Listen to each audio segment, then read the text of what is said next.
Good morning, well, technically afternoon. It's Thursday the 17th of May 2018. So, I got a letter today and it's a really long, multiple page letter which is a report all about the memory tests I had, and it's actually sort of quite a confusing and slightly complex answer because there's a few things to it, but I'll just tell you the sort of main points that I take from it. So,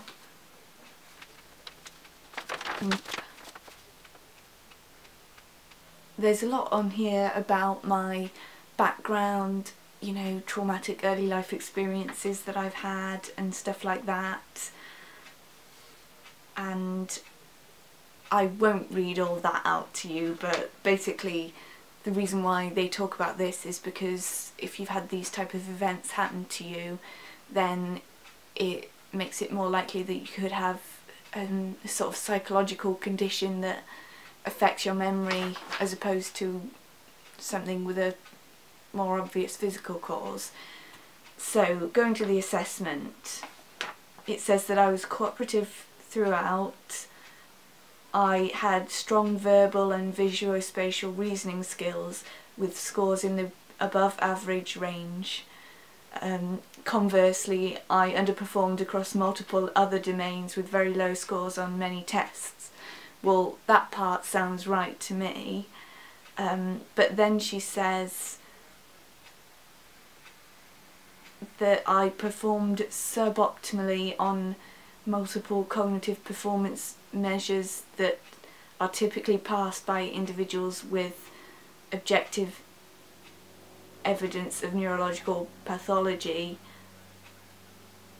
and it may be that I was inadequately engaging in the assessment, she says, so the results of my assessment should not be used for clinical purposes, as the score may underestimate my neurocognitive functioning in some areas.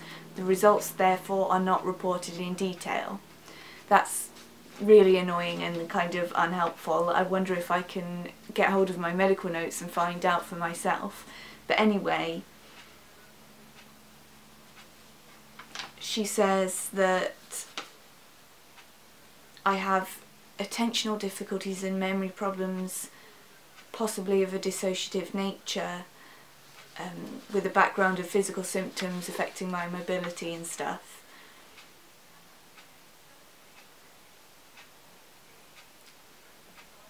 So, since I didn't have any physical evidence of any brain injury, because I've had an MRI scan on my brain a while ago, a few years ago, that means that there must be psychological contributions to my difficulties with attention and memory, and the long gaps in my memory make her think that I'm suffering from dissociation.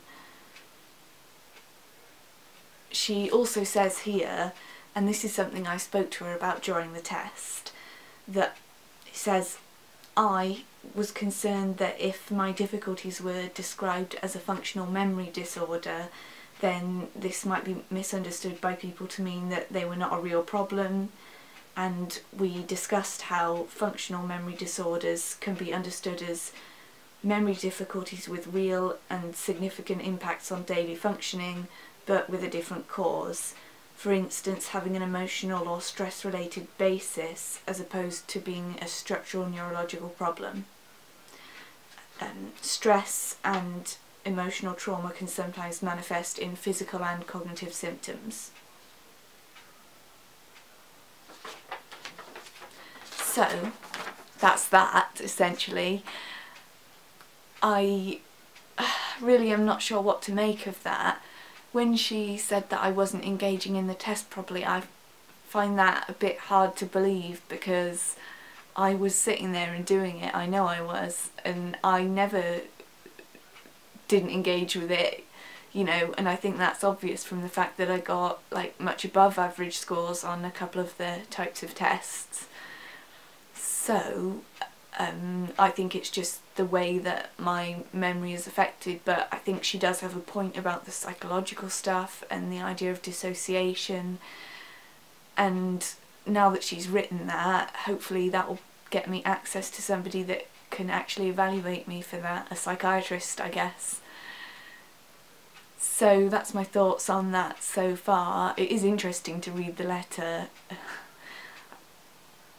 And I guess, even though it says that stuff about me possibly not engaging with the tests, I think it's still a really useful letter because it does describe in writing that I have difficulties with my memory.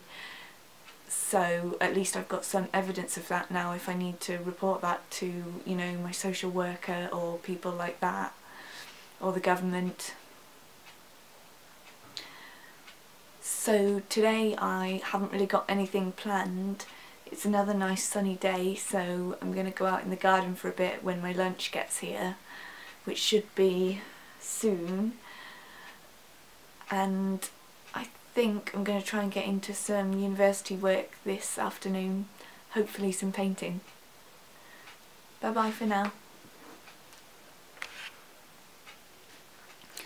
Hello, so I totally failed at what I had planned to do today. I went to go and do my university work and I just felt that I sort of didn't have enough energy to sit up, and then as soon as I laid down I was just out. So I think I fell asleep just after lunch and then didn't wake up till about 5:30 p.m. So I have had a lot of sleep in the last couple of days. I'm just having one of those flare-ups or phases that happen where I sleep for days at a time.